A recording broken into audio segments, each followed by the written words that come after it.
Hello guys, welcome back to another video. Today we're going to be looking at Kaspa coin forks. So currently we've had some news in terms of peering, but this video is more for overall Kaspa forks as well. So kind of touching on the peering thing and also kind of understanding why forks of coins necessarily don't work. So if you haven't been in the community, you wouldn't really know, but right now peering have forked to try get this 10 blocks per second live. So Kaspa coin did have it in the works and they were going to go ahead in around 6 months from now, and subsequently peering jumped the gun on that and tried to go live with it. This resulted in, as you can see here, peering has now split into two chains: old chain, which is block reward, and then before the fork, and then new chain, which is broken. So if you want to go watch a video, check out this Son of a Tech video that kind of explains the whole thing about peering and why the nodes and why 10 blocks per second didn't really work too well. But mainly it's because of the imitation and the developers on the network. So they thought that they could go live with 10 blocks per second, and it didn't really work out too well because the network crashed and basically nobody could mine on it for quite a while. I do believe it is up, but it's actually forked into two chains, as it just said there.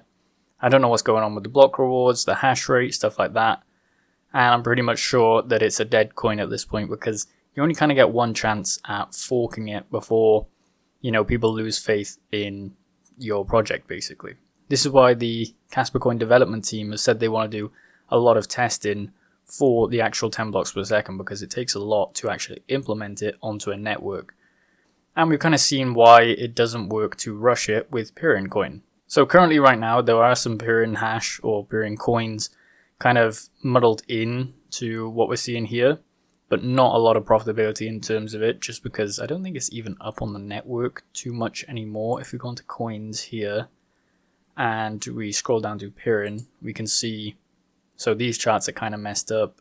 What's this? Price versus revenue, and then price versus yield. So I think that the average yield has actually just dropped off there. So that's the 26th of August because the chain halted, I believe. So that's why we have no data for that. Now the reason that pretty much all coin forks don't really work out is because the underlying coin that they forked from is obviously the biggest one, and that's why they copy it. In terms of forks for Bitcoin, you have a various bunch of them. You have Bitcoin Cash, I think, is the second biggest fork of Bitcoin that kind of sticks with the Bitcoin ethos. But that was more about the block size and, you know, changing that. And subsequently, nothing has overtaken Bitcoin. Same thing that's going to happen with Kaspa coin right now. It's the first in the market, it's got a massive market cap, and when you try to fork it to make it better, it's not necessarily a thing that really works out. Most of these were marketed as an ASIC resistant coin at the start. It wasn't really that ASIC resistant. There was FPGAs coming on the network. There are strictly ASIC coins like Cedra coin or the Bugner coin, which is just run purely on ASICs. But the other ones like Carlson, Pirin, Nexel, AI, Husat, I don't know if that is ASICs or not. But these ones were kind of aimed to be ASIC resistant, so only allow GPU miners and give a place for GPU miners to go. Obviously, didn't really turn out too well, so we're going to look at this right now. So you have Cedra coin. Now I did say that this is ASIC, but it still kind of tracks. So you can just see on all of these charts, basically as soon as it hits an exchange, everyone sells off and the coin basically tanks from there. You see it with pretty much every one of these Kaspa forks. So you have Nexel AI, same thing, hits an exchange, price goes way up and then basically goes to zero. Husat network, price is up, goes to zero. So this Bugner one, I don't really know how long it's actually been trading, not for too long, I suppose, but it is already starting to go down. Carlson hash, same thing happened there, all the way down to pretty much zero.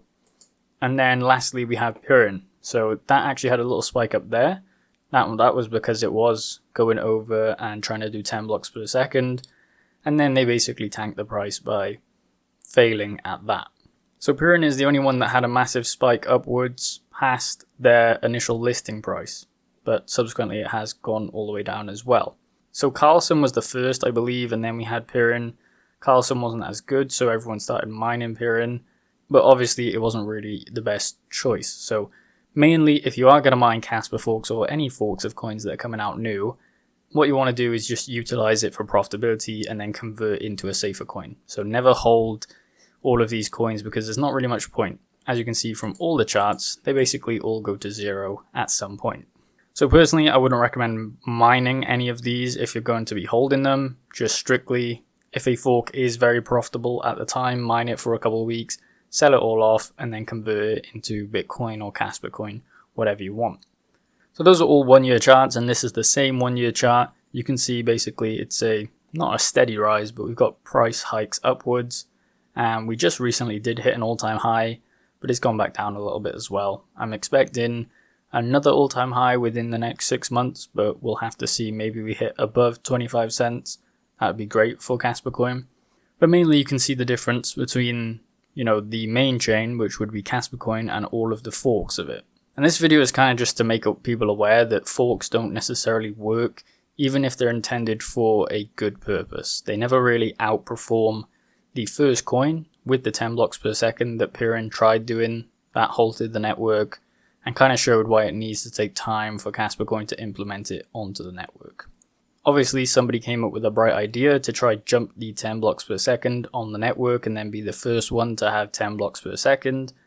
It worked probably for about 2-3 hours, and then it didn't work anymore. There's also a lot of stuff we could talk about in terms of the K-heavy hash variance hash rates. So we had that entity, what we think is, coming back onto the network for a lot of these K-heavy hash variants. And basically, because the network's so small, they can have a large amount of the hash rate, so on and so forth. They can take over a network pretty easily.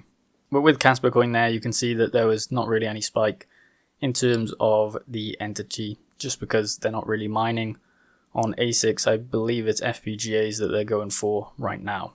So you do have other examples of this in the space. You can have, Ethereum and Ethereum Classic. That is technically what I consider the best fork that I've seen over the years in terms of two coins, because there was a real need for that, to fork Ethereum Classic and fork Ethereum basically.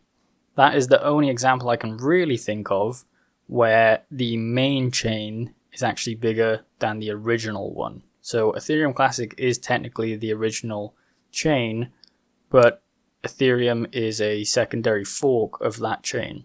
And to my knowledge, is one of the only ones, or at least the biggest one, that I can have an example of where forking was kind of good in terms of the price of a coin. But then again, when we do look at the price of Ethereum Classic to the price of Ethereum, the chart is relatively the same in terms of the price spikes, but obviously Ethereum Classic didn't rise as much. I don't really know kind of the history too much behind all of that, like going further back, but I think it was to do with the development team splitting off. With Kaspa coin, there wasn't necessarily a sole developer that split off to then go make their own chain or their own vision of Kaspa coin. It's mainly people come in, they start a fork because probably in their mind they can do it better than the other network, or you can incentivize it by being GPU only, stuff like that, and necessarily it doesn't really work. So let me know your thoughts on this in the comments below. If you've mined any of these in the past. Mainly, I would say stay away from forks of any coin realistically, and if you are going to mine it, don't hold on to it. Always sell it off, because realistically, there's not going to be any holding value within the future for these coins. Make sure you like the video and subscribe for more content like this.